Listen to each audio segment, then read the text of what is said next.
everyone, and welcome to Silver Sunday, Sunday night, October the 23rd. How's Oh, it yeah. Yeah. Oh, yeah. Oh, yeah. Is that like, oh, yay, oh, yay? What's he sitting? This his banner. Look at him. Can't see your name on it, though. Can't see what? Oh, Can't see your name on it. Oh, Oh, it's there at it the is. top. Oh, that's It's who at the that very is. top.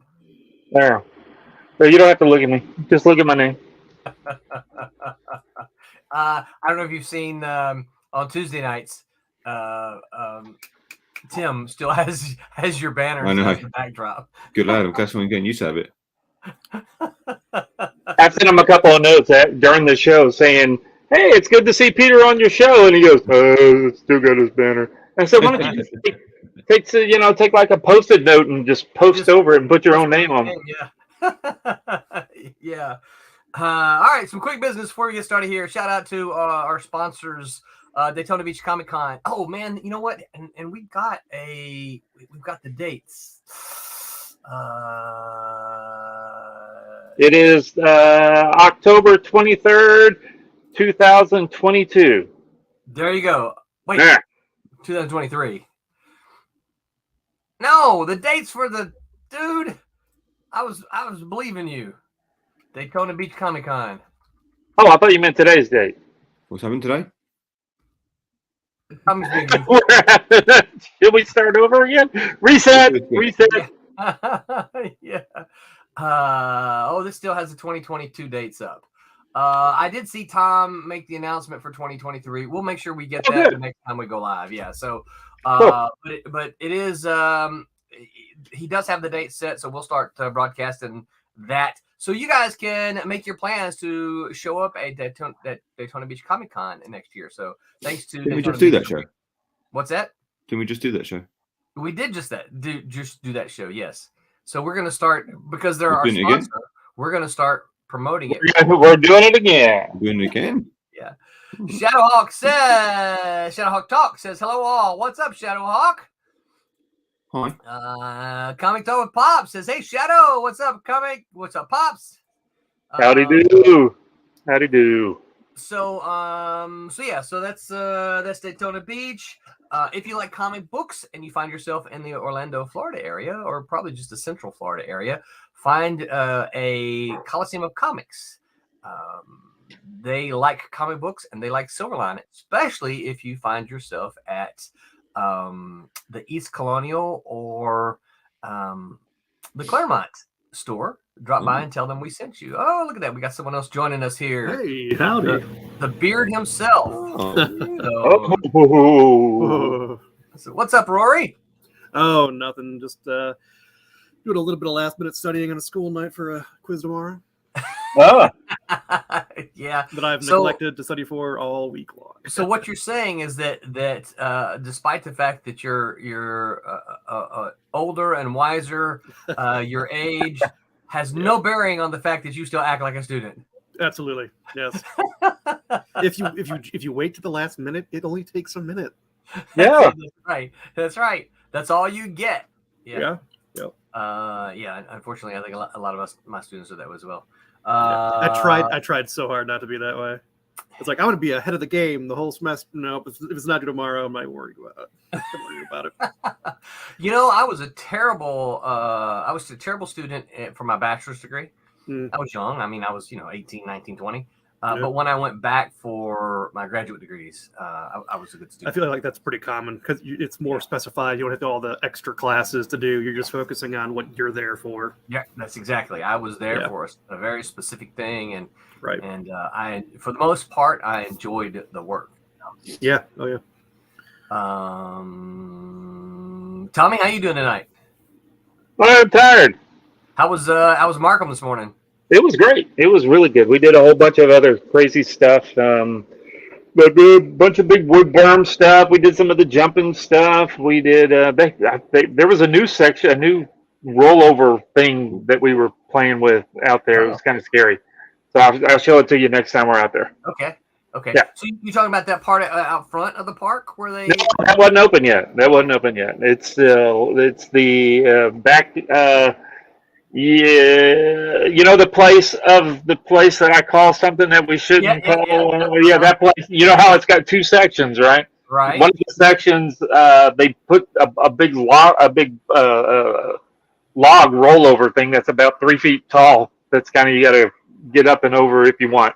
You can go around, of course, Yeah. but yeah, it was kind of scary. Did you do the little hop over it, the little climb? I bunny hopped completely. I just bounced right over. No, actually, I grabbed the bike with my legs and I leached. You know, I went like this, and I grabbed the tree limb and I swung right over it, and then I dropped down on the other side. I'd like to see that video. Yeah. Oh, I It'll go deleted viral. the video. It was kind of blurry, so I deleted it. Uh-huh. And Pete, how you doing, man? Well, I'm a little tired, but I'm okay. Yeah. I was complaining about being tired, and Pete said it's 2 o'clock. So Yeah, of course, the baby that refuses to sleep. oh, That'll happen. Well, she goes to sleep. When she wakes up, she refuses to go back to sleep. And oh, you think if Rory came by with his beautiful beard, you know, she could like lay down in it. Just She nest could in it. yeah, she could just like, what is that? yeah, she could grab it and go. Ooh, Yeah. that kind of Probably, thing. probably reach inside and pull stuff out. Oh, what's Yeah. this? Oh, look, there's a toy. There's There's my. pencil I lost. Yeah. Yeah, Hyper's with us. What's up, Hyper? Hyper says, like, subscribe, and buy Silverline Comics. This is right. Absolutely. You guys, I saw a video the other day, and apparently what I don't do well enough is I don't encourage you guys. They say it's a call for action.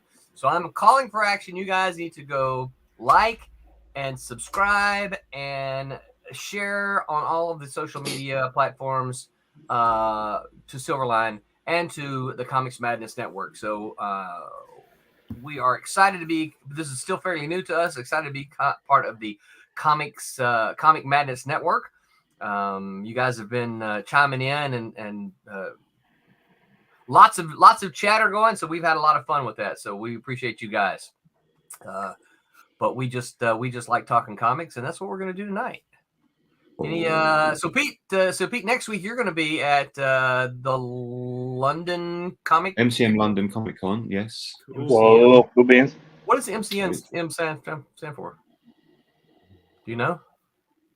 Manchester Comics, MC Comic money, MC Money. Yeah, that's it. Well, Manchester money. Comic Money. because it's expensive to get in. So, you know, that is one thing that I know that Tommy can attest to as well.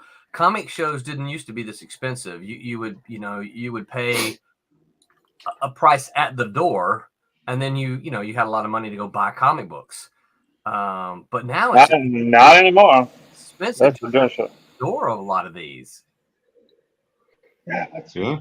And that's and so, but my problem with that as a creator, this is a whole other talk, I guess. But my problem with that as a creator is that it sucks all the money up from the fans and the attendees there, so that by the time they get into the show, they're like, I just dropped $80 to get into the show. I don't have any money to buy your $5 comic.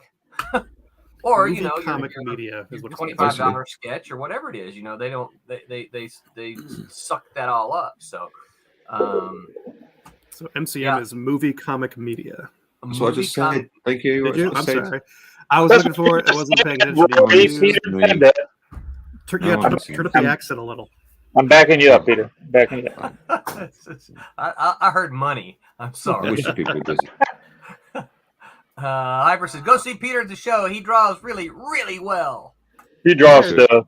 He draws stuff. Good. And he draws good. He drawers good. He draws good. He's English, so right. So it's drawers. He drawers good. I'm drawing good. Drawing. Drawing. Pop says, glad to have you here. Thank you, Pops.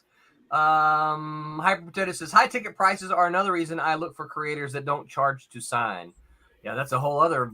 I've been having that discussion with several folks lately. I'll be honest. If I could get away with charging people for sign, I would. I would. I think I understand it more for the some of the folks like Marv Wolfman, who every time I've ever seen Marv, he's had a line, and some of these guys bring up, here's my entire run of Teen Titans. Would you sign it? You know, and they bring up Yeah, these that's big a long mess. boxes People and- do that. Yeah, and you know, I think every time I've ever seen Marv, you know, he's never had a problem with it, but it's kind of like, you know what? I'm going to sign 3 or 4 of yours, and then I'm going to sign somebody else's, then 3 or 4 of yours. Yeah, if you want to go get back in line, that'd be fine. You know, that right, kind of thing. yeah. Because, you know, I would hate to be that guy that has, you know, my one comic to get signed, standing right behind the guy with a long box full of 300 comics for Marv Wolfman to sign, you know? Yeah. But anyway, all right. So tonight we're going to talk about kids and teens. Kids. As far as, Oh. well, so I think one of the things we got to do is we have to start off with a kind of a common agreement before we can. We all hate kids. We can move forward. So what's that? We all hate kids. Got it. So would we all kind of agree agreement that we got to come up with? Oh. that in general, kids and teens aren't really reading comics Oh, nowadays? nowadays. I said in don't know general. any kids or teens, but Well, I thought you do teach kids, don't you? no, yeah, they read. What they don't read are like the monthly comics. Yeah. What they read are Captain Underpants and those sort of comic books. So the comic books they can find in a bookstore. So Okay, Captain like the fuller Underpants. volumes. Wait a minute. What's a bookstore? So Like a Barnes and Noble. I guess you got Barnes and Noble. No, I'm just saying that they're all but dead for the most part, aren't they? Tommy hadn't been to one since 1992. Yeah, but he can't read. And not since He can't read. I can't read. That's right. Yeah, With a very limited I've pop-up been in a book bookstore. section. You don't read so good. I don't read so good. If it don't have pictures, he can't understand it. Oh, no. Those books good.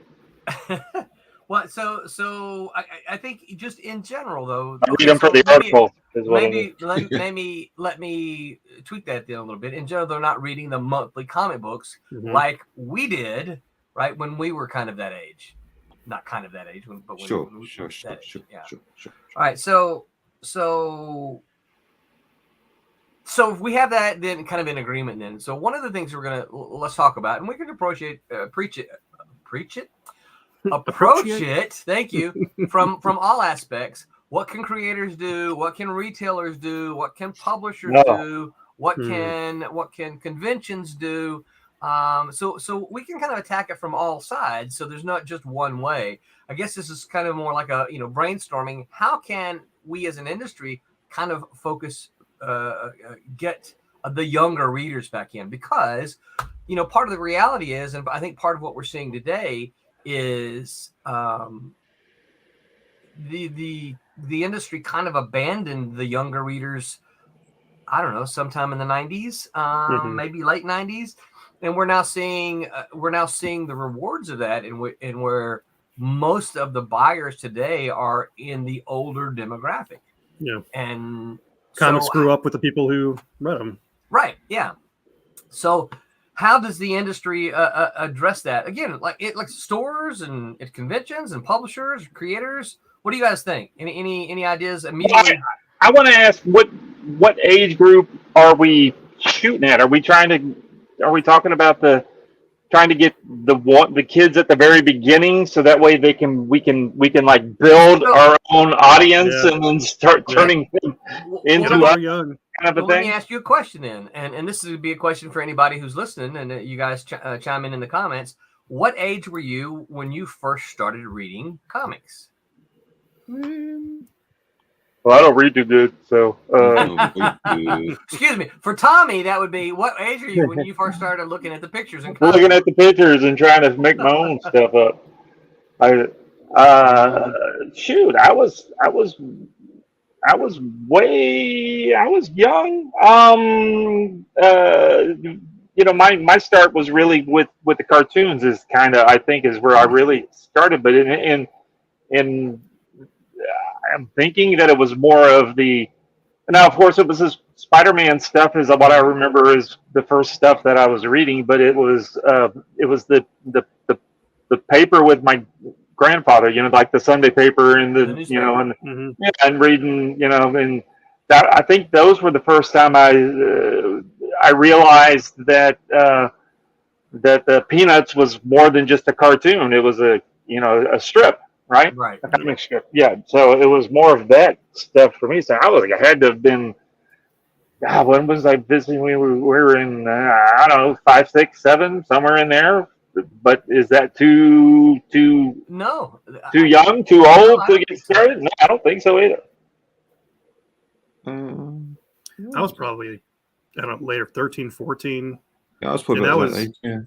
Yeah. Yeah, because I mean, when I was that old, X-Men, the Uncanny X-Men had been out, Batman cartoon been out, and then I was at the library like, oh, there's the paper versions of these. So, Spider-Man, yeah. Superman. So about 13 or 14? Pete, Mhm. is that what you 11, said? You as 12, well? 13, maybe 13. Yeah, found comics reprints.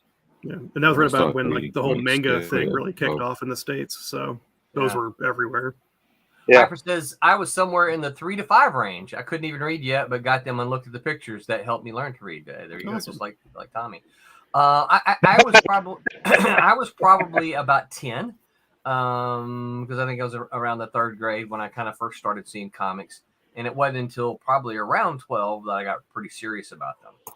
Actual comics, not like the Sunday paper stuff, but the actual Correct, comics. Yeah. So I would say that's kind of that's kind of what we're talking about. We're not talking about kids books, that this is an A. A is for Apple. That's No. Yeah, just those illustrated books that teach you how to read and learn and all that kind of stuff. I ain't trying to think of where I was at the time when we were in. I can see it now. We were in K&B. That's what like what we have Walgreens and stuff. That's what the New Orleans it's called K&B. Drugstores and stuff, and they were oh golly, where was I? Yeah, so the comic books.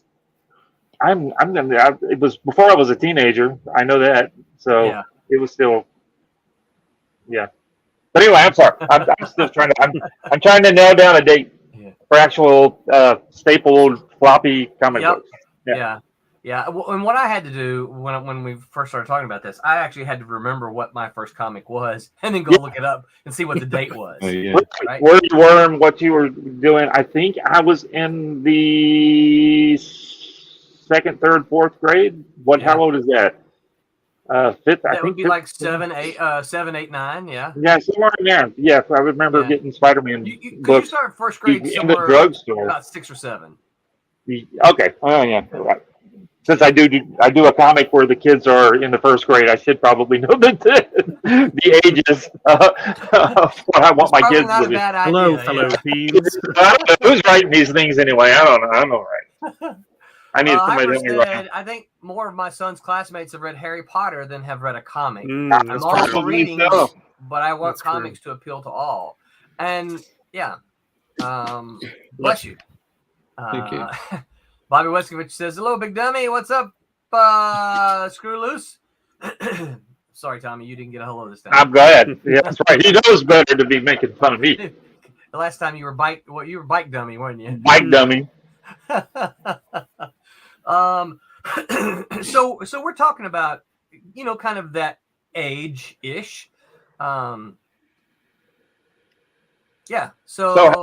how to get what is that? Is that pre-adolescent? What is adolescence? What is it? What adolescence, yes, teens. Preteen. Preteen, is that a good thing? But I mean, when we go to the movies, the superhero movies and stuff, you see kids that are younger than that in the movies.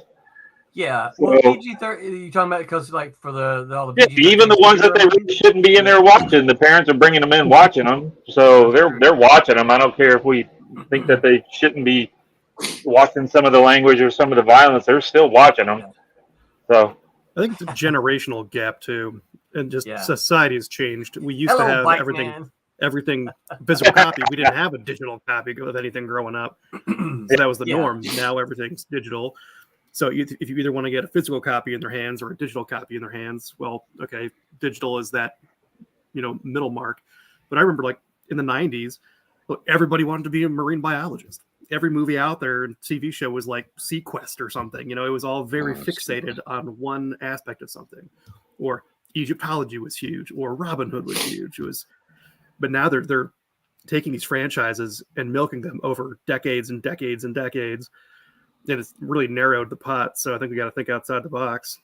I think we should go back to everything maritime and under the ocean. Time for the nostalgia buy. Let's remake The Abyss. Yeah. What's that, Pete? It's a good film. No. Or like Pier Bench was it The Beast? Like all the Jaws, all the maritime movies come out at the same time. And all the alien movies. So got to fixate on something. I'll say I think one of the single biggest issues we have is distribution. Because if you guys think about, when you were first getting them, they were all on spinner racks, right? You could go to your grocery store, you could go to your convenience store. You could just pick them up when you were when your mom took you to the store. Yep. It's like, it's time to go get groceries. And you're like, Mom, I don't want to go get groceries. And then you'd make your way in and find some comic books in there. Yep. Were they cheaper then? Yeah, they were cheaper. I mean, But so was gas. Yeah. So was everything. Yeah. You were still. I do remember that. I remember just throwing comic books, a couple of comics into because I could never really get a whole bunch by my mom, but I would throw one or two into the buggy and hope she would just throw it up on there and not think about it as she was checking out. Yeah. Yeah. Well, you could also get them at the 7-Elevens. Yep. I go to a library book sale and just load up.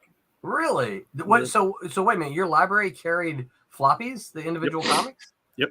Wow. Now that's kind of unusual. I think they carry trades a lot. They carry trades, but libraries wouldn't carry. A lot of libraries wouldn't carry them because they fall apart too easily because they're just not hardbound. Yeah. Yeah, they're little flimsy comics, and you get 10 hands, 12 hands on them, they start falling apart. Yep. So so you wouldn't see a lot of those at libraries. And of course, this was pre popularity of collected forms. Yep. Oh, and they got battered, torn up. I mean, yeah, and they just kept putting them out. So yeah. And of course, comic shops. I discovered comic shops when I was, an older teen. But that was the kind of thing you had to drive there on purpose. Yeah, it wasn't until I was in college before I realized it was comic shops. Yeah, it was always. And then there was a little while. Magic cards. Yeah. No, there was a while from I pretty much all of high school. I didn't get many comics at all. It was mostly, junior high and elementary school or grade whatever. Before junior high when we moved from Louisiana to Mississippi. It wasn't until I went to college before I started getting more comics again. Yeah. Yeah. So there was over 3 or 4 years that I didn't get any comics. Wow. That's why I'm filling all those holes. Yeah. Yeah. So I think there for a while we had both. You could get your comic at a comic shop, but you could still run down to the 7-Eleven and get the issues of Spider-Man or whatever that you missed. But we don't have that anymore. And somebody always brings up the fact, there was the DC did the digest at the Walmart checkout counters.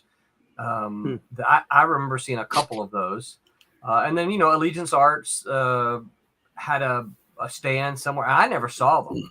I've seen pictures of them, and so I know that they were out there, and I know some people got them, but I never saw. And I looked at we have 3 or 4 Walmarts around us that we frequent, and I never actually got to see any of those because I was kind of interested in maybe buying I heard good things about Bass Reeves, so I was gonna see if I couldn't find that one or what was the other one, Nora, something like that.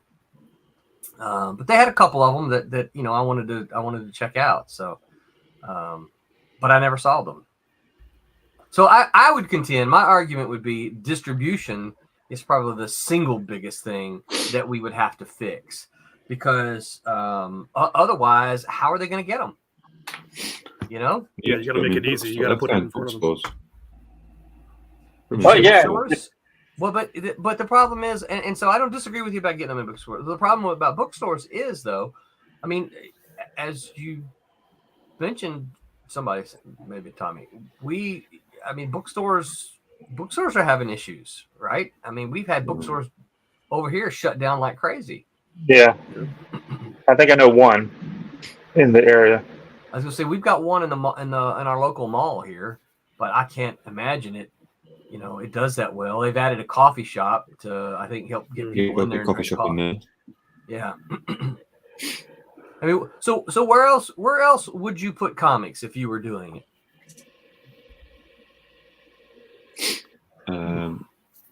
Well, corner shops, obviously, yeah. Yeah. The grocery stores used to have the magazines and stuff. A lot of them still do have a small book section.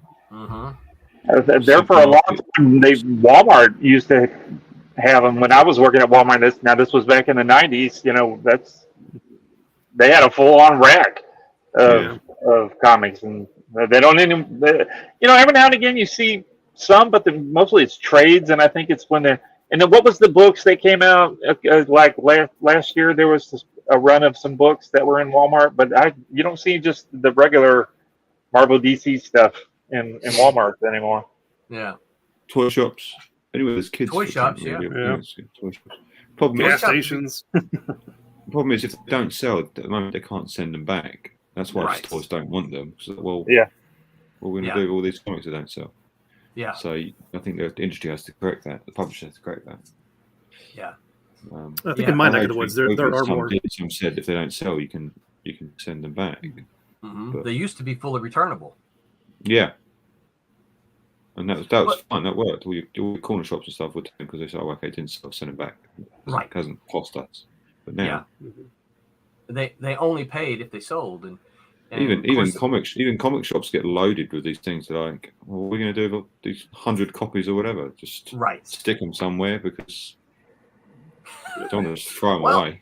They end up in a they hold on to them in the dollar box somewhere. And then they end up in a dollar box. Yeah. Also, you can't throw them away. You can try and make something out of them, even if it's a loss. Right. Yeah. Well, and I've seen one of our local stores here. I've seen them take a lot of those things and sell them in bundles, super cheap bundles for Halloween. Yeah. Like, hey, you want to give some comics to some kids? Here's this bundle of 100 comics for $50 or something. I don't know what they sell it for, but they were super. As a bundle, super cheap. That's a good idea. Yeah. Oh, yeah. I love the idea of giving away comics for Halloween. I think that's great. Of course, if I was a kid, I might have been disappointed. I didn't get to like an antique store, and they would have bundles of they'd bundle up comics, just random comics that bundle them up.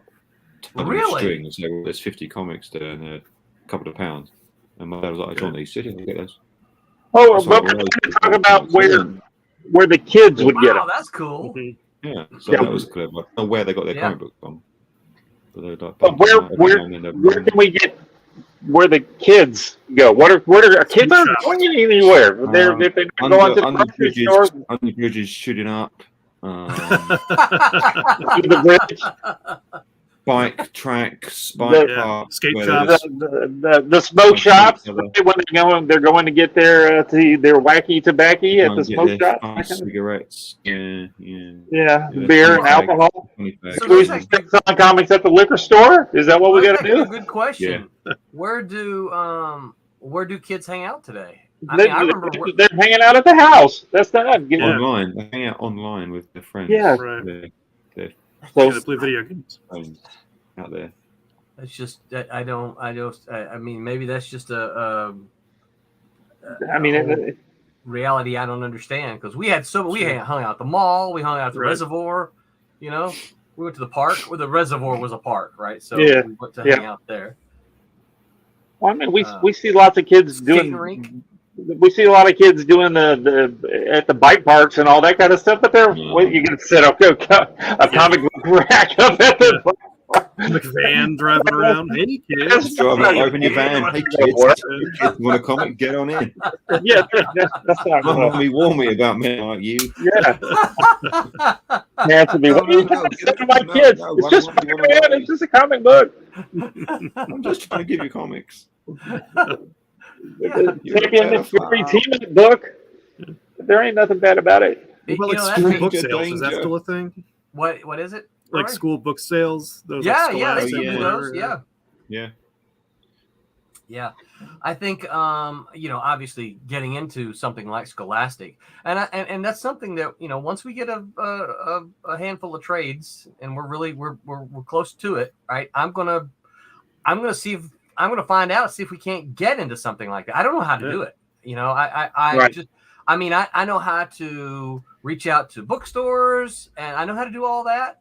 I don't know how to get into Scholastic, but I think that you see like Bone, right? I think Scholastic is probably very, very, very selective of what they put in their their catalogs. But you mentioned earlier. What was it? Diary of a Wimpy Kid? Is that what you said, Pete? Yeah. That and Captain Underpants. Yeah. So Captain Underpants. Yeah. I'm having problems remembering Captain Underpants. I know we did it, but the problem with those is they're not really comic books. That's what I was going to ask. Yeah, they're a mixture. There's some comics elements, but then there's blocks of prose. I like them, but I don't know what you call them. If we're talking straight comic books, right? Yeah. Yeah, those are. Yes. Yeah. I mean, those are like advanced, the itsy bitsy spider books, right? You know what I mean? Just they're illustrated books is kind of what they are. Well, Patrick Seeley says, where do comic districts get their their library content? I'm not real sure I know the answer to that either. I don't know. I think there is a library list that they can get on. So maybe that's something that schools or publishers need to be more aware of. How do you get on a list of books that librarians can order and put your book in their How do we get hooked up with Dolly Parton, because she has a big book? She does very well with books. Yeah. Because it's he slowed down for that. He goes, I want to get hooked up with Dolly Parton because she has a big Freudian book. Yeah, it's like a foundation that sends kids, I don't know, like 5 books a year or something. Really? So that's generated. She's sent millions of books out, hasn't she? Yeah, millions. Yeah. But I don't think they're comic book type stuff. I think those are mostly illustrated children's books. Yeah. Are they children's books or comic book? Definitely children's books. I don't know if there's anything else there. I think they're more illustrated books, not comic books. Yeah. Even though a comic book is illustrated, but we're trying to make a distinguishing aimed at kids. Between the two. Yeah. Baldwin Orange says hello. What's up, Baldwin Orange? Go ahead if you stop by. Do we not worry about selling them the floppy book and figure out how to sell them some sort of digital subscription, or is that your next thing that you're going to? Because since they're online all the time. Yep. That is certainly a possibility. Baldwin says, I don't have much to say about kids' comics, but I have been reading 8 Billion Genies, and it's great. Is that a comic? Well, I don't know. I guess so. I'm gonna go look at it. So what we're talking about, Baldwin, is how do we get kids back into comics?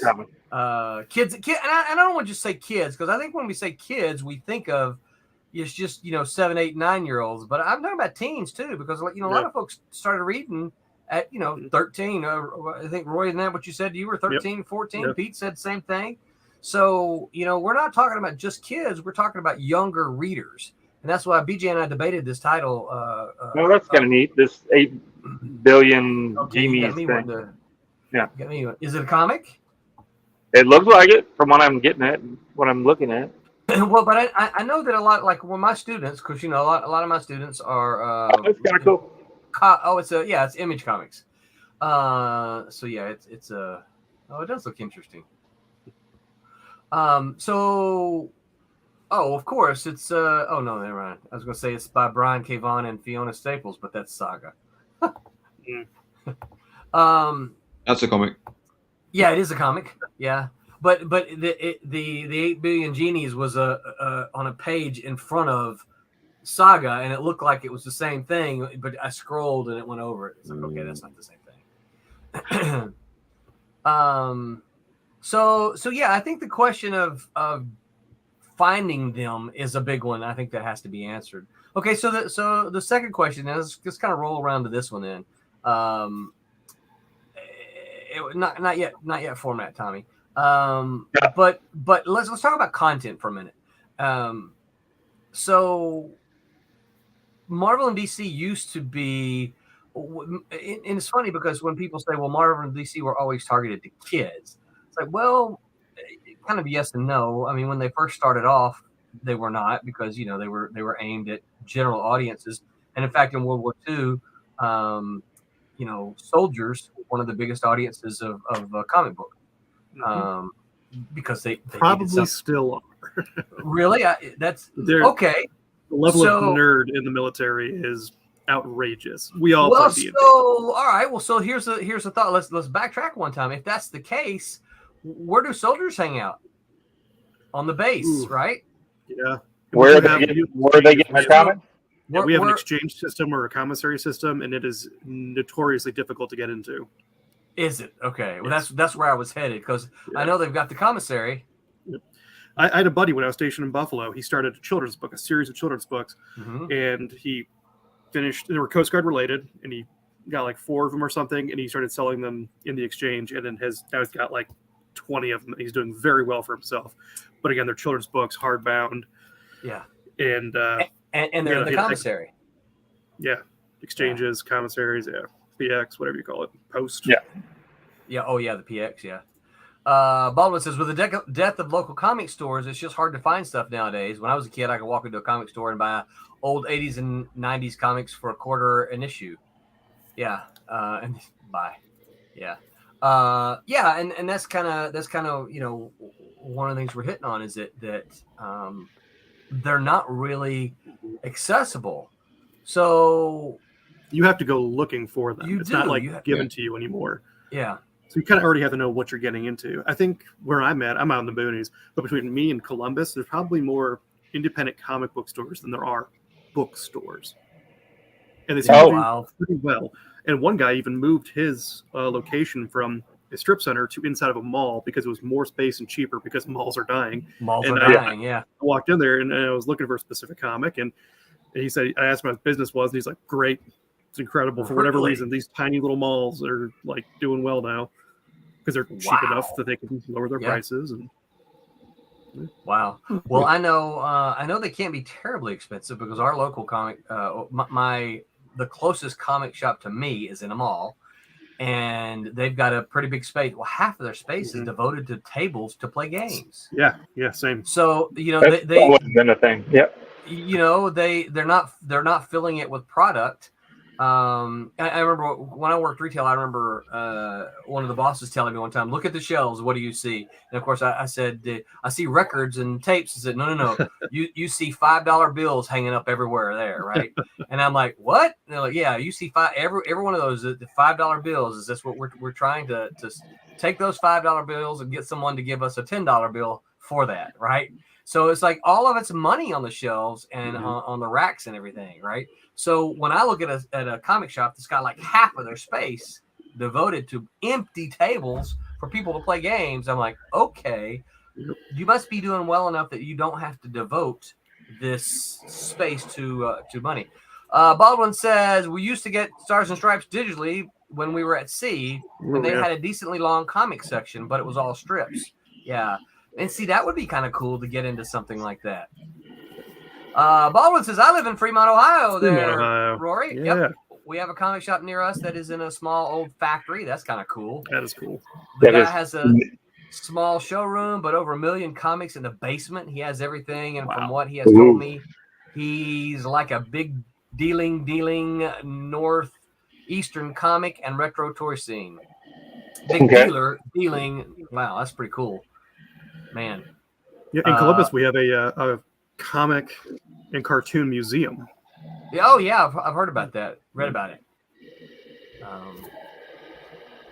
think Sergio Aragonis went up there one year, wasn't? Oh yeah, pretty cool. I think so. Yeah. Does anyone hear Darth Vader? I do. Darth Vader. That's Tommy. That's got to be Tommy. Yeah. That's got to be no. Not Tommy. I don't hear Darth Vader. What's it sound like? Yeah. Yeah. You really don't hear Darth Vader? Still? Send it to my headphone. No. Yeah. Ooh, spooky. That's pretty funny. It is the haunted stream. So what about it is? What about content, you guys? At one point in time, Stan Lee said, his target audience was 8 to 12-year-old boys, because those are the biggest buyers of superhero comics, right? And of course, one of the things he's also on record as saying early on that his all the Marvel comics were targeted at college age kids, and that's what they were writing, but they were writing them on a level that could be appreciated by the 8 to 12-year-olds because that was their biggest audience. That was their biggest buying audience, but college kids were reading them because of the content that they had. Clearly that changed, right? Yeah. And they kind of, I kind of feel that sometime after the newsstand market disappeared and it went only the retail shops, that Marvel, everybody abandoned the comics code, and Marvel and DC, but when I say Marvel, I kind of mean Marvel. Yeah. They just kind of abandoned the younger readers completely, and went after a more mature reader. Even though they had things like their more mature lines, their normal lines still were pretty close to what you can buy a Marvel DC comic today, and I would contend it's more like Vertigo was in the 80s, and Marvel's was what was Marvel's? Oh, Epic. Yep. Oh yeah. Right. Yeah.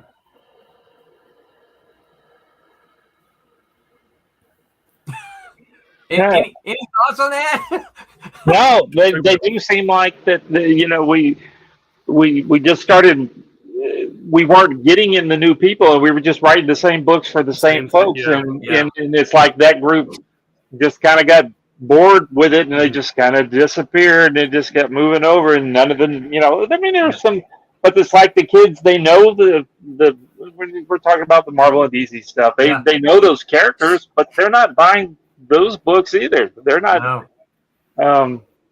There's a plethora of interests out there you could hone in on. I mean, there's a lot more. I feel like there's a lot more historical comics out there now. Yeah.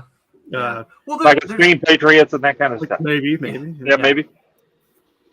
Well, I think there's always been, and of course there's there's ups and downs, but there's always been an independent market, and there's always been a variety of genres. Superheroes dominate and I like superheroes. All right, superheroes dominate the genre, but there's always been science fiction and fantasy and horror, and romance. Those have all been out there, always been out there. It's just they got to do them better. They haven't been super popular, right? So what a publisher's going to do, they're going to lean toward where the money is, and the idea, even I would argue maybe even still today, that's where publishers feel the money is. I think independent comics probably feel money is in fantasy, because I see so many independent fantasy comics. Walking Dead, what a huge oh my God, it horror. Can be done. Mm-hmm. And I'm sure there's a lot of like historical epics out there now, like on Netflix and all that stuff, the Crusader ones, the Viking ones. Yeah. You could make comics about those. I'd like to see like Shakespearean done as a comic. Yeah. I think that would be interesting. Man. Yeah. Or the old Greek tragedies or comedies, Yeah. Would you have them worded as Shakespeare did? Absolutely. Yeah. So the only problem with that, and I would like that, but I think the only problem with that is that I think many already have a problem understanding that language, and so Actually, I used to use Shakespeare as a training tool with some of my guys, and I've since given this information to a buddy of mine who works at an agency, we would sit around in a circle because we would all like deal with the public and industry and private citizens a lot. And if you're like an 18, 19-year-old kid going out there and enforcing law, you don't know what you're doing. You stumble and stutter over your words, and you got these like 40-year-old people. I've been doing this for 30 years. Yeah, well, you've been doing it wrong. So how do you get across? So we would sit in a circle and pass Shakespeare around and read for like 30 seconds to a minute. And if you mess up, you just keep going. And then it's the next person's turn. So you get so used to making mistakes in front of people that it just becomes like smooth. Oh, that's because if you don't acknowledge your mistake, nobody else is going to acknowledge your mistake. Right. And then your diction becomes better. You enunciate better. It's just confidence building. That's interesting. Baldwin says, when I was a kid, my favorite series was Deathstroke the Terminator because the new Punisher issues were too expensive. That's interesting. I would have thought the new ones were relatively the same.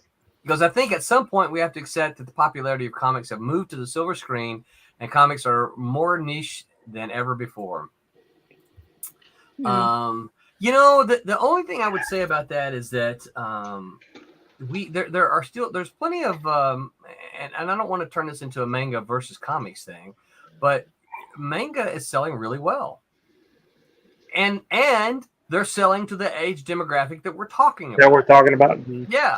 So what are they doing? Is that just what people? They don't sell monthly, do they? They don't sell monthly. They sell these big, thick books of just black and white. Yep. And it's the style, the aesthetic of it. Yeah. Yeah, I have a hard time. Well, I mean, just because we don't like it doesn't mean that they're not like they're obviously they're buying them. So what are they doing that's making it so that that's the and then like as we were kids, what do we when you went to your mom and dad and said, "Look, I need for you to buy these books." What can we do to make the kids do that again? Because obviously they're just not doing that. And maybe it's like one of the things is they're not in the stores, like you're saying, but even the stuff, the digital stuff online, they're not getting that stuff either. Well, so there's a lot of I've seen a lot of people say, hey, put some of your content out there for free. Currently we don't do that. We don't have any, of course, a lot of our, or a couple of ours, they only have one issue. So we don't want to put the only issue, but, or do we, I guess that's kind of a question I have is like, is that something that we want to do and say, look, here's the first issue. I don't know if you're first issue. I wouldn't give the first issue away, but maybe the first 5 pages. So here's the first 5 pages. Yeah. To read more, go here. Go here and pay for the rest of it, and hopefully you get them off the hook. Kind of like the little preview on Amazon, right? Yeah. Mm-hmm. Just go to Amazon. Pages online. You can read a little bit and then decide if it's written in a voice that you like or in a comic. It looks like something that you'd want to keep reading, and then all of a sudden your superheroes get into a fight, and then you get an ad that says you're going to have to go pay for the rest of it. Paywall. Paywall. Yeah. There you go. Yeah. And then make it so it's available to one-click purchase kind of thing. Don't make it so you have to like order. I mean, we always like to, and I'm saying this being a printer myself. Of course, I want people to keep printing their books, but if we're trying to get the folks to buy the stuff, we just need to make it easier for them to buy it. Not only easier for them to find the stuff, but easier for it's not really tough to purchase this stuff. Yeah, that's an advertising thing. Yeah. Yep. They can always go to Pete's house, and he can just let them read all of his comics because he buys everything still. Yeah. Just set up a cool basement room. Yeah. No, can't touch my stuff. Get off. You dirty kids, get your paws off mine. Get your filthy hands off my book. Get out of my yard. It's Halloween. Yeah. It's almost time to be screaming. Come into my yard. I need to try to scare you. Yeah. So one of the things content, you were still talking about content. So are we writing? So like when I do the stuff that's behind me, all this little kid hero-y kind of stuff, I purposely try to, anybody could read it, and I'm not writing it so it's dumbed down. I'm just making it so it's just fun fun. Yeah. Saturday morning cartoons. That's when I do my own stuff. It's Saturday morning cartoon type stuff, and and that maybe I am writing it for the kids to read it. Maybe that's the only thing I can write because I can't piece two sentences together. Maybe that's probably what the problem is. But maybe we're writing stuff. You got to have some more. I don't want to call it adult because I don't mean X-rated adult, but more mature, I guess. Yeah. But then we still need more. Just I don't want to say it. More fluff. Is that bad? More silliness. Can't say that. No. Oh no, we can't say that. I don't mean adult and fluff. I mean, we're gonna get in trouble. Yeah, don't put those together. No. Greg Harms says, "Evening. What's up, Greg? Thanks for stopping by. We're talking about how to get kids back into comics. What do we do? Help us. Yeah. So one of the things, and of course, that's part of my whole motive behind the whole PG-13 idea with Silverline is to try to we want to make our books accessible to a large range of readers, right? And yet we want to have content that's smart enough that an adult can read it. And I always hold up Bugs Bunny as one of the most brilliant cartoons ever made, right? Because you can have a young kid watch Bugs Bunny and just laugh because Bugs Bunny is just silly, silly stuff. But when you watch it as an adult, you're like, I see what you did there, Bugs. It's smarter than we often give it credit for. And it's smarter than a lot of adults give it credit for because they don't watch it, right? But Bugs Bunny is a smart, or I'm talking certainly the classic Bugs Bunny, and I think SpongeBob SquarePants is that way a lot. I had to watch a lot of SpongeBob with my kids when they were. Pete, you ever seen SpongeBob SquarePants? I've never really watched SpongeBob. Obviously, I know what SpongeBob is, but no, I've never really watched it. Yeah. So it's more of like a higher intellectual comedy with the aesthetics pleasing for children, because a lot of so many of them are like Toy Story or those Pixar animations. They're made for kids, but adults can laugh along, so they get the different joke. That's exactly it. That's good writing. Yeah. That's exactly it. And so that was kind of whole part of the idea for Silverline is that because I've had a couple people pitch me stuff. It's like, oh no, this is hard R, and I'm like, well, that's not for us. That's not that's not who we're going for. And part of the other reason that I did that is because, and this will kind of go to maybe the next part of kids, is that when I kind of started doing conventions again around 2009, I noticed not only had the conventions changed, but I noticed a change in the clientele, I guess you could say, in the people who were attending conventions. It's like when I first started going, and Tommy backed me up, it was like 90% dudes, right? They were the ones going, and you'd see their girlfriends hanging out with them, and it's not. And then they were mad, yeah. And it's not that you wouldn't see females at all. That's not what I'm saying, right? They were absolutely certainly there, but it was way heavily more male than female. Yeah. And the one thing I noticed is when I started coming back is that wow, there are a lot of families here. I don't mean just a guy and his gal, right? But I'm talking families, people bringing their kids, and I'm like, wow, these shows have really, progressed. I remember going to shows, and you could see the artists. This is before the days of the big banners, right? And you could see artists with an easel behind them and nude drawings, right? It was okay. It was okay. It was not. But again, that's because it's a different kind of attendee today. You wouldn't see that today. They wouldn't allow that. I remember when I first started noticing the changes, they would ask them to cover it up, and then you would see the artists take little Post-it notes and cover up the little naughty bits. Yeah.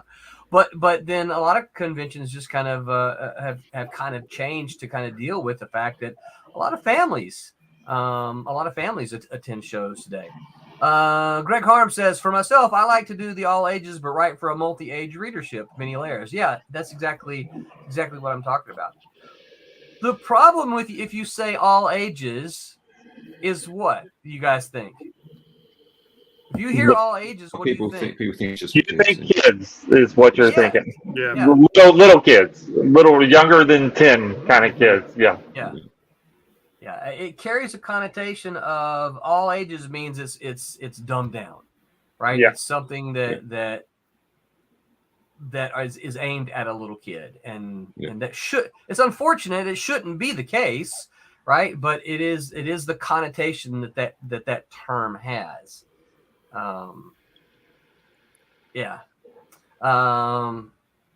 Greg says, I don't promote it as all ages. I ask who are they looking for, as in like who the buyer is. Yeah. Excuse me. Yeah. I think that's one of the reasons that I kind of latch onto sort of the PG-13 idea is that you can look at and I think that I look at the Marvel and DC movies. Those are most of them anyway. All the blockbuster ones are rated PG-13, right? And how many times have you gone to a Marvel movie and seen, an 8, 9, 10, 11, 12 year there? PG and people will say, well, PG-13, what it really stands for is parental guidance for kids under 13. Right. Okay, cool. Yeah. And so they make it, that way. I think one of the things I loved about the first Avengers movie was the way they handled the swearing, right? Captain America was like language, right? And they made that a part of the movie so that it was fun, right? But you could still take you could take your 8-year-old, because if they heard the word, they were like, oh, look, Captain America's telling them to be careful. Hey, yay, don't say that. Hyper says, I know an artist that Heroes complained to me that he was asked to cover a graphic drawing. As a dad, I was actually happy it was covered. Yeah, I think it's a comic event. Comic conventions now family events. So yes, yeah. Sorry. And this is one of the reasons that I don't want someone coming up to me, a bunch of Silverline books, and me having to go, oh no, you can't look at that one. You can look at all the others though, because what's going to happen is, and here's what I kind of argue is kind of happened to the industry. What's going to happen is mom and dad are not going to care. They're just going to say, don't look at any of them. And then they're gone. And then they're gone. Let's go somewhere else. Yeah. Yep. Just go somewhere else where we can look at all of it, right? No, I mean, they're gone from comics altogether. They're like, I'm not letting. Yeah, that's probably true too. Hyper says most stores growing up had the adult stuff either behind the counter or at least in a different marked box. Yeah. I remember the what was it, Brendan that had that little room in the back where he kept all the adults with the X-rated movies and stuff. That one. Yeah. Greg Harm said, "Seen that happen." Yep. Yeah. So yeah, I think I think we have, that is one thing we have to accept is that, and I would also argue, I would contend that this is one of the things that has kind of hurt comics is that as the industry has gotten to be have more families involved, we haven't, as an industry, particularly as independent comic makers, embraced that shift. Independent comics and listen, I support the concept, but independent comics have embraced the idea that I don't have Marvel and DC telling me what to do, so I can draw nudie stuff all over the place, right? That's fine. I agree with your right to do that. The problem is that when mom and dad and their family stop by, they're going to go, "Ooh, no, we can't look at it." So they're not going to look at anybody, right? They're not going to look at any of them. And you think that would be guaranteed, having more families? Think like that next generation is going to have a guaranteed market. Yeah, like, I grew up with this because mom and dad liked it too, and so there's a discussion I'm not sure that we want to have, but is Spider-Man the same today as it was when you were a kid? No. Is I'm reading Spider-Man anymore. Superman? No, not at all. Nothing like the original. To what I read as a teen. So, and this is the problem when mom and dad see that, they're like, "Oh no, all these changes. I'm not going to have them." So that they've destroyed. I would contend that Marvel and DC have if not destroyed their comic brand, they've hurt it a lot, you know, because maybe they held on to the same characters for too long and restarted it too many times, just trying to milk every cent out of it, that they've destroyed their own product. Yeah. I don't know. I don't know the answer to that. I mean, obviously you look at something like, Robin Hood. Robin Hood's been around for a long, long time. Yep. We still like Robin Hood. Kevin Costner's the only good one. But Robin Hood doesn't. Whoa. Robin Hood doesn't run monthly. I watched a Disney one the other day with the fox. Oh, that's a good one. Oh, that's a great one. That's the best. Robin Hood, Little John, watching through the forest. Even then, they made Marion hot. Don't know. Would you say Foxy? Yes, you are right. Foxy, yeah. Don't know how they did it, but you're like, yeah, she's a good-looking girl. Yeah, that's right. Yeah, better than that Minnie Mouse. Yeah. What was the line from Wayne's World? Did you think Bugs Bunny was cute when he dressed up like a girl bunny? Yeah. Yeah. That was funny. Got me sidetracked. What was I saying? You just picture Maid Marian, now can't you, Foxy? Yeah, right. Yeah. What about you? Was this an animated thing? Oh, you've seen it, Tommy. Where the rooster, he comes on singing. Yeah. Let me tell you it's such a great film. It was really on TV. The old one? Yeah, the Disney okay, one. all right. I thought you were making it. I was thinking that y'all were saying it was something new. No. Yeah. You gotta remember, Pete's with the new addition to his family. Pete has regressed, and he's going to start watching a lot of those things all over again. You're like, hey, what film shall we watch today, Luna? Oh, this is a really great film. That's right. Let's watch this. It's raining. You can't let them watch any new stuff because you have to get like the old, really bad quality stuff out of the way first, or else people never go back to that. Piper says she was a straight up vixen. Everyone knows. Yeah. Yeah, it's funny because you talk about that. I wasn't sure, the way TV was going at the time. So when I was in college, I recorded all of those old classic. What do you mean you didn't know where TV was going? Well, we just had cable, and so I wasn't sure how. And long story short, and not to dive off on that, they started editing some of the content out of some of the classic cartoons. Yeah. And so I wasn't sure how much of that would be available. There are a couple of things that I really like that are no longer available. We won't go there, but they're no longer available in the US. So I just started recording stuff and buying stuff. So I was like, well, when my kids come along, I want them to be able to see this stuff, right? And so sure enough, then when my kids came along, I had like a 3-hour VHS tape of nothing but, classic Bugs and Ant and the Aardvark and Hong Kong Phooey and stuff like that. Hong Kong Phooey. And then, then we didn't know that everything, within 10 years, everything was going to be just, you jump on your TV and press a button and there it is. And you didn't have to record anything anymore. Yeah. Yeah. So all those videotapes I eventually got rid of. So yeah. Do you think VHS is ever going to be worth anything? I hope not, because I threw all mine away. Yeah. It's kind of like my vinyl. I kind of wish I had my vinyl now to sell it now. Oh yeah. I sold all my vinyl around 2003-ish, two or three. Now I kind of wish I still had it. The next hipster thing, because hipsters are all into vinyl. They're going to go back to VHS with manual tracking and just really, really love it. I get the sentiment of the vinyl. But the next one that tells me it sounds better than digital, I'm going to slap upside the head because it does not. No, I have this argument with folks at my office with their kids because they're in the vinyl now. We're talking about the vinyl. And I'm like, that's not how they recorded it with all that crappy pops and snaps and scratchy noises and where it jumps, 3 or 4 seconds. That's not how they recorded it. They didn't do that on purpose.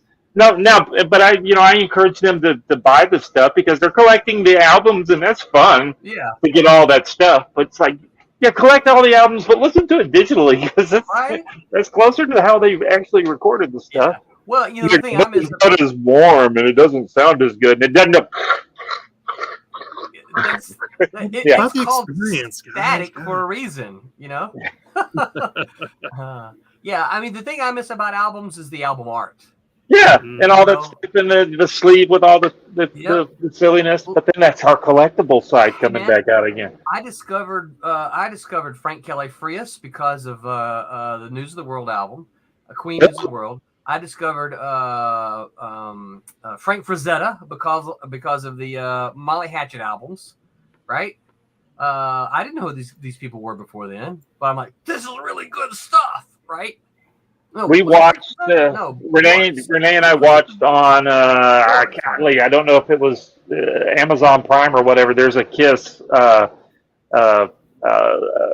mean, there's a million history of Kiss thing, but this one's kind of different, and all the stuff that it's a different them telling their story again at the beginning with all the albums and stuff. It's really good. It's really, really interesting in how their first 4 or 5 albums just sucked until they did one, the Kiss Alive, that very first one and then they cheated all the way through it. It wasn't even live. They faked out all the music on it and stuff to make it sound like it was live. And then all of a sudden all the live, records started coming out. And that's when they started making money. You got to watch it if you can. That's interesting. Yeah. Yeah. I told you my Gene Simmons, Paul Stanley story, right? I met them. Ooh.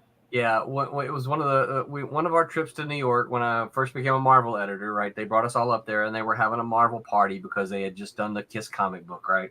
And so we all went to the Kiss Which party. Kiss one? Not the one with the blood in it and all that kind of stuff. That was back in this. No, that was earlier. Yeah, I to be honest with you, I actually don't even remember what it was. Yeah. I just remember marketing geniuses is what those guys are for sure. We went to the Kiss party. I stood and talked to Gene Simmons for like 5 minutes. That's cool. Yeah, he was really cool. I'm sure he doesn't remember it. I shook Paul Stanley's hand, but he came walking by and he had like 2 little 18-year-old gorgeous girls on either, hey, thanks for coming, man, and shook my hand. Really nice, but he was not interested in me. All right, Rory, what's your first Kiss album?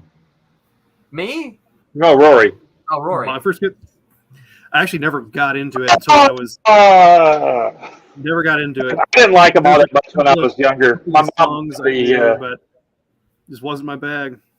Yeah, my mom bought me the what was it, the Cat album. You remember when they did the 4 albums? Peter Criss album. Yeah, because I was percussionist in school. Like, this is the drummer guy. You listen to this, and I'm like, I don't like this very much. For me, it was what's the one that had Detroit Rock City on it? Detroit Rock City. No, I've got it. I don't. It's in the other room. I got the CDs of it and stuff. What's a CD? I don't know. It's like a laser disc, but smaller. Yeah, yeah. Sounds cool. It was on there. It was on their night. It's on the album Destroyer. That was the first one I had. Yeah. Sorry, I didn't mean to. That's okay. Watch it though; it's pretty good. I think you might like it. Yeah, that's cool. Because it's really them, right? It's a. Yeah. Okay. Yeah. It's mostly with this because they're gotten into this thing. They're doing these movies now about these bands, and I watched the one about Queen, and I thought it was terrible. I hated it. I actually like that one. Yeah. I didn't like it because I think there's so much. I realize that it's a movie, and I think that was my problem. Is I was thinking more biography, right? Instead of because they got so much a little bit. They got so much stuff wrong in it. And the dates and the songs were backwards, and I'm like, that's not true. This song came out before this song, because I was a huge Queen fan. Queen's good. Yeah, and they teased every song. You're like, I just want to keep listening to the music. Yeah, right. Oh yeah, they would play part of it and then stop it. Yeah. Yeah. They just got so many of the dates wrong and so many of the things backwards and out of order. And I'm like, I didn't like it. And I thought the guy was fine as Freddie. Yeah, it was good. I like that guy. The Rocket Man movie was pretty decent. Yeah. See, I didn't watch that. Didn't watch that one. Didn't watch one about Bowie or. I didn't see that one. Yeah. Oh, the one you got to watch. Is it the Poison one? No. It's not Poison. Go-Go. Dang it! I can't think of the other band. There was Motley one. Crue. Yeah, the Motley Crue one. I know it had to be totally raw, but it was fun to watch. Did you see it? I haven't seen it. No. Yeah, it's really funny. It's funny. Yeah. It is totally funny. I mean, those guys should have died. Spinal Tap was great. Spinal Tap was great. Pete, have you seen Spinal Tap? Yeah, we've seen Spinal Tap. This is Spinal Tap, yeah. You didn't Peter's going to watch it tonight. Yeah, no, I've seen Spinal Tap. Yeah, turning up to 11. Yeah. You didn't like it? It was too. Yeah, I loved it. I thought it was brilliant. Oh, okay. I watched it only because the guy. I said, "Oh, that's the guy that does the Simpsons voices." So that's how I knew. Wait, one of the guys From does Simpsons voices? Lenny and Squiggy guy. Oh, yeah. He does Homer, doesn't he? He does loads of the voices. But yeah. I did not know that. Yeah. What is this? What? Raj Mahan. They are talking music. He's like, Greg's like, I tuned into this to listen to comic book stuff, and they're talking about music albums. Right. There was a crossover. They're talking about how to get kids to collect music albums. Is what we're talking about. Paint your face and. No, I'm going to bring it back around. So kids are now, I mean, in a big way, they are collecting, vinyl. So why are they doing it? And he loves music. Yeah, he loves music. So why are kids collecting vinyl? Even the new hard stuff. Because Barry Gregory's daughter Molly, whenever she's in the office, she's trying to find, some rare something, this, that, and the other. I mean, it's not like it's super rare. It's just just coming out, and she's trying to get her mom to give her $100 so she can buy this album that she can get for $10 if she just gets the digital version. But she's getting it. She's buying it. They're buying it. So why all of a sudden is vinyl for kids, not vinyl for adults? Because adults, the adults that are bought vinyl back in the day, except for you, Roland, because you stole all yours. But why are the kids that didn't listen to vinyl when that was the only way that we could listen to it when we were younger? Why are they buying them? Why are they buying it? And they're listening to it because they all three of Barry and Jennifer's kids, they all have record players. Or turntables. I'm sorry, I call them record players, and they're turntables, Tommy. I'm like, okay, turntables, whatever. They're fancy record players. Turntables are go wiki wiki. Wiki wiki. Right. Two of them side by the side with the little shifter. Yeah. The word for it is anamoya, and it's a nostalgia for something you haven't experienced, but you think is like harkens back to a more traditional easier time. We got to figure that out. Greg says collectors will always collect. That's it. That's true. Yeah. And I think if it might be worth something later. I mean, records are going to be really great in like 200, 300 years when you could melt them down to make diesel and gasoline. You put razors on the edges and you fling them when you're doing the Mad Max thing, Yeah. Okay, Frisbee for that. Holds up better. Yeah. Well, so I guess the question then would be, so why are they buying vinyl? Why are kids buying vinyl? And what is it about vinyl that makes them want to collect it? And they're listening to it. I hear Molly and her mom talking about it all the time. She's actually listening to her stuff, that she's buying. So it's not like she's just buying them and stacking them in a big long box. She's actually listening to them. And when my mom passed away earlier in the year, she had a bunch of albums that I brought them all to them, and the girls were like, "Oh, thank you." It was just a bunch of stuff that they didn't care. It had some Elvis stuff in there and this, that, and the other. And they listened. They cleaned them up. I think one of them bought one of those cleaners so they can clean the vinyl, and they listened to all that. They're listening to it. I think it's the physical experience, the tactile sensation of it, and the ritual of taking it out, putting it on, putting the needle on, all that. In a time where everything is just click, and that's all you get. Yeah. And everything you buy is like, you can buy an album off of Apple Music or whatever. You don't actually own it. You don't physically own it. So if they don't renew the lease in 2 years, you don't have it anymore. That's right.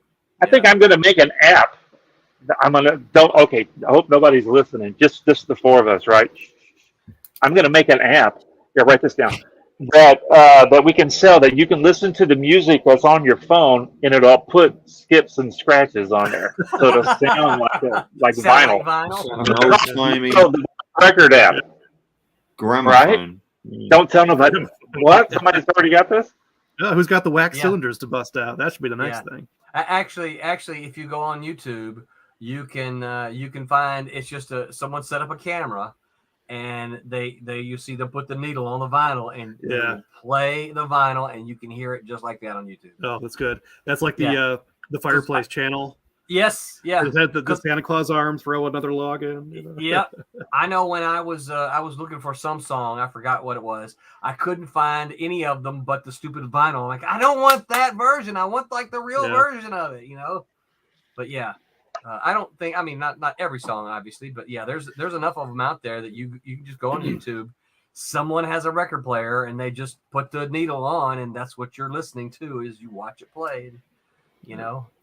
You can see the warps in the record sometimes, and if if you're paying attention, you can hear them. You know, you can sometimes hear them. Greg says preservation, history, a sense of continuity. Yeah. All right, so how do we turn that back around to comics today? Right? Clearly, people still buy comics, right? People are still buying back issues, even. Yeah. How do we turn that around today? So that they say, "Oh, look, there's Silverline Team Up. I need to buy that because preservation, history, sense of continuity." It's a marketing, advertising thing. They have to be told that these are physical copies that you will have forever. It's not going to get deleted. It's not going unless your house burns down. God forbid. Is this why a lot of Marvel and DC first issues will actually announce on the issue, "Fantastic first issue"? If you think about it, right? Yeah, makes sense. Yeah. Should we start doing that on all of our first issues? Let's do it. Yeah. Don't we? I thought we did already. Well, we did for Silverline Team Up, yeah. Yeah. The sensational first Steam Patriots. Yeah, there you go. Greg says, if you guys figure it out, let me know. I tell you, we all figure it out. Yeah. Yeah. Yeah. I think we're doing the right thing, going to cons and physically putting it in people's hands. Yeah. I mean, every con I've been to now, like somebody has brought somebody else back to the table and said, "This is the one I was talking about," and immediately sold another. And how do you get so here's then the question, right? So because at conventions, you're 5 and 10 in it, right? Oh, I met 5 new people, 10 new people. They bought the book, that kind of thing. So how do you get those to turn into repeat customers? How do you make those? Is this where story comes in, and that it's got to be so good? Yeah. So good, or a cliffhanger, and have an ad right at the back saying, "Here's our contact info. Look out for the next Kickstarter because it's coming." So here's I'm gonna throw a little monkey wrench in here, and Hyper, if you're still around, I want you to chime in here. I have heard from some, and I think I saw Hyper post about this once, that they will support Kickstarters such as ours, and they will get their books. I'm sure they'll flip through them. One would hope, but then they go in a box to read. Right? I have a box to read. That's right. So that's my question. Is like, how many people have backed our Kickstarters and haven't even read the books yet? Mm-hmm. I don't know the answer to that. Yeah. That's again where the story has to be so good that once they get to it, they're gonna be like, "Oh yeah, I wonder if there's any more of these." And then by that time, there's 2 or 3 more available. Then just buy them all. Now I know in I don't know if Hyper may not still be around, so I'll step up and defend him. I know in his defense, he I have seen him post on his Twitter.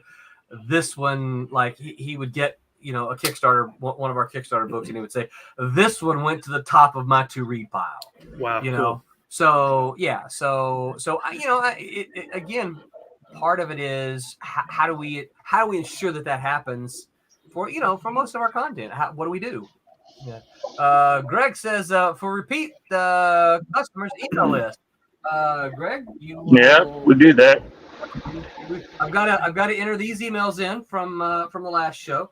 1, 2, 3, 4, 5, 6, 7, 8, 9, 10. There's about a dozen of them here, so I still haven't entered those, but I got to get those entered in before we launch our next Kickstarter. So I will say, when it comes to like the to read pile, when I come back from a con, I immediately read those comics that I bought there.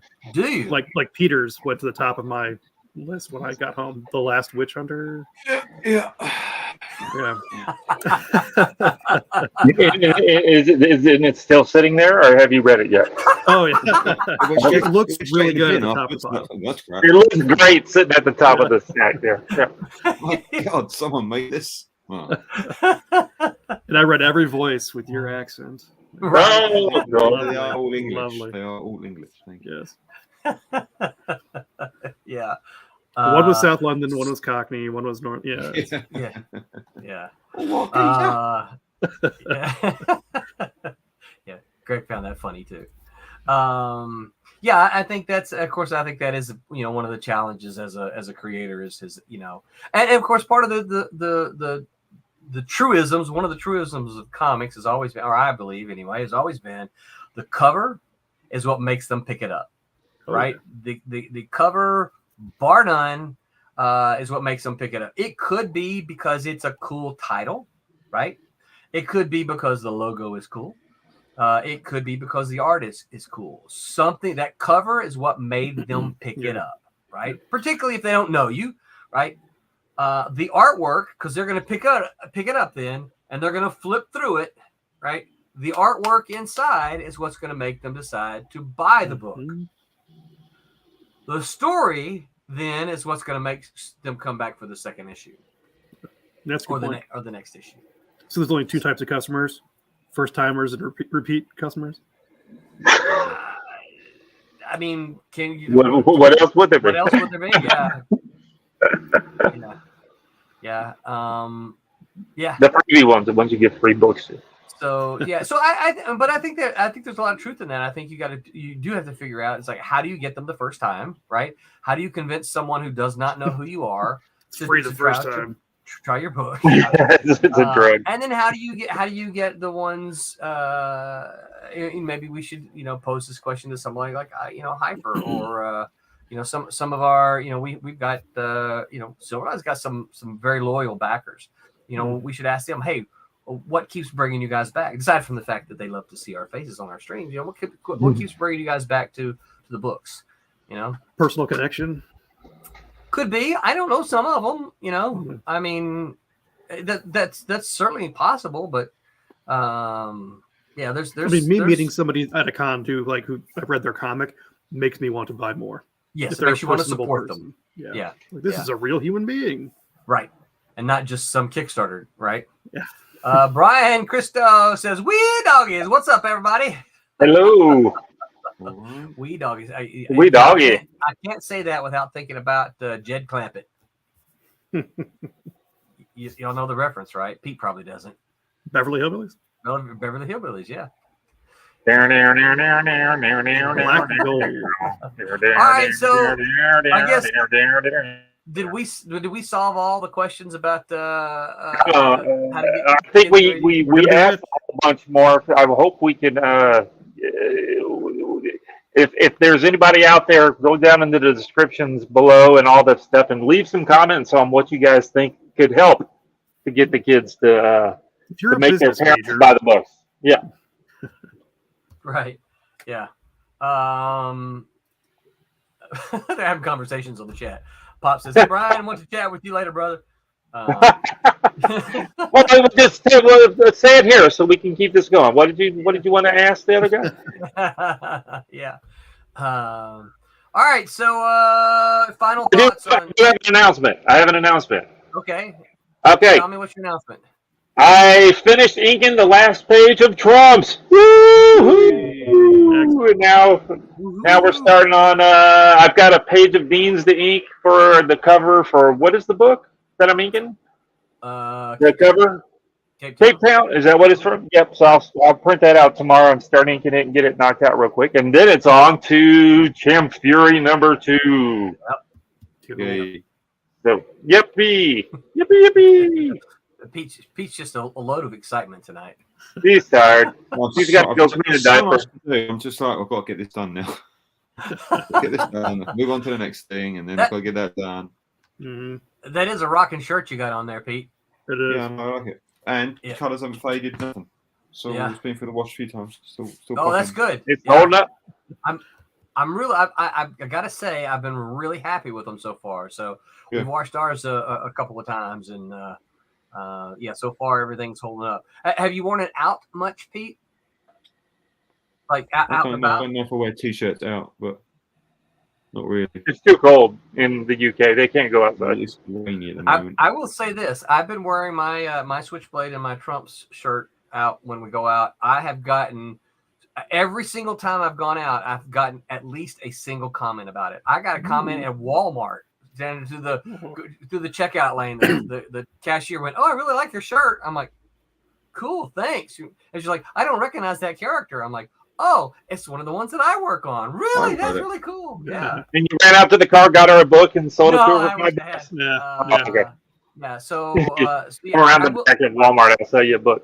I will say this: and I like our Silverline shirts. Don't get me wrong, the ones with the logos. But when you wear, there you go, just like that. Yep. But the thing about it is, you wear that out in public, nobody really knows what that is. Yeah, it's a red Silverline patch I have on the back of my hat. Kids at school at college will be like, "What's that?" And then I get into my spiel.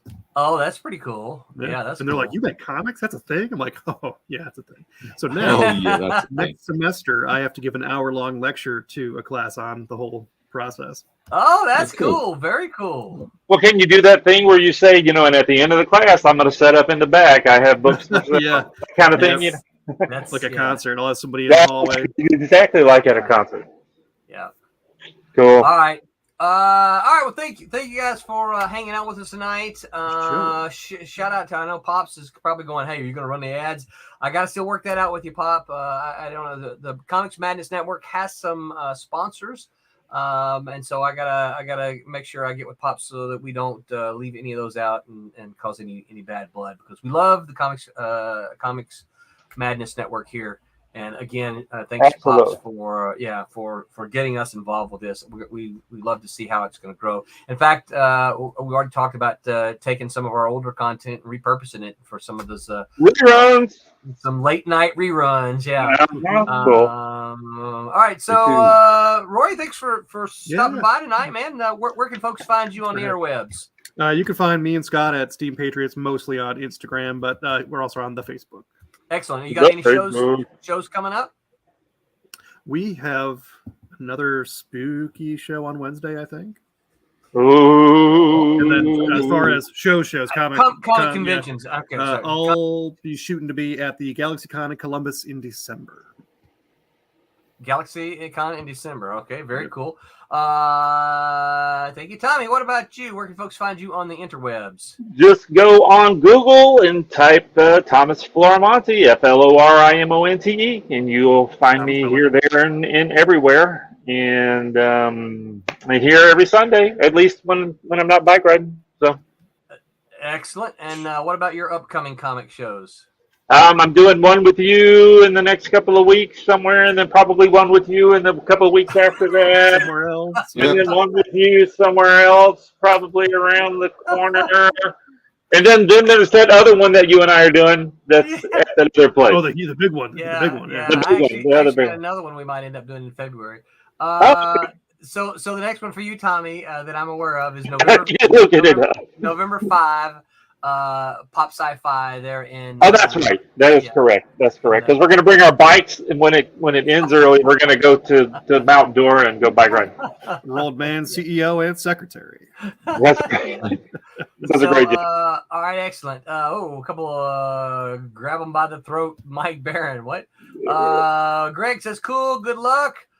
He also grabs you by the funny bone. Facts. Pete, what about you? Where can folks find you on the interwebs? On the Google, you type in Peter Clinton Art, and there I am. Simple as that. Twitter, Facebook, Instagram, TikTok. And you've got a show coming up, right? We've got a show next week, or this coming weekend, MCM London.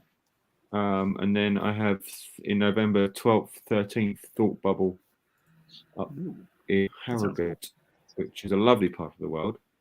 I recommend, if you ever want to do a convention, that's a good one for Silverline to do. Yeah, and it's probably going to be really cold up there, isn't it? It wasn't too bad last year. Okay. But yeah, November, moving north, it's a bit wet, maybe. Yeah. They do know that they're not called thought bubbles, right? They're called thought balloons. They do know that, right? Can you get them to rename it?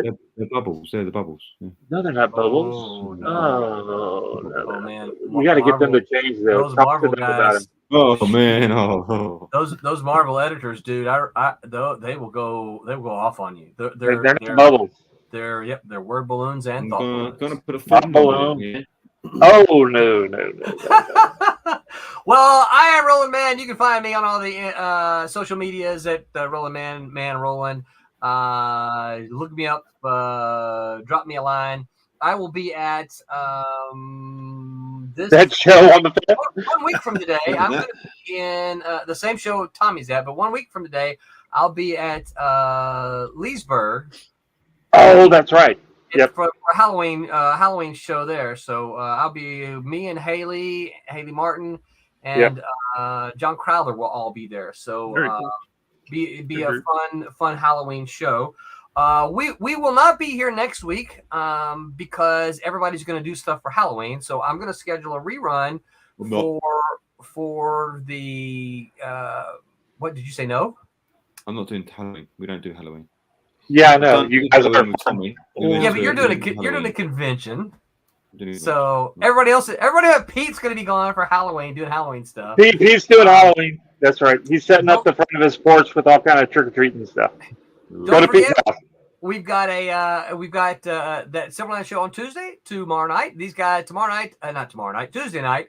I've been told from Tim that they're all putting on costumes. And that's what they said. An RPG. And I think you guys are invited if you want to participate. Oh, cool. So it is certainly later our time zone. And then Wednesday Wham, they'll be on here talking about spooky stories. Is that what you said, Roy? I believe so. No, take it back. We are interviewing two gentlemen from Cool. You are. Yeah, that's what I was going to say. Yeah, you're not doing a spooky thing. You're doing something else. Yeah. We'll talk about spooky stories the week after Halloween. How's that? If you want spooky stories, go listen to last Wednesday's show. That was pretty good. Yeah. All right. Until next time, remember to make mine Silverline. All right. Good night, everybody. Hey, I'm Pat Broderick. Make mine Silverline.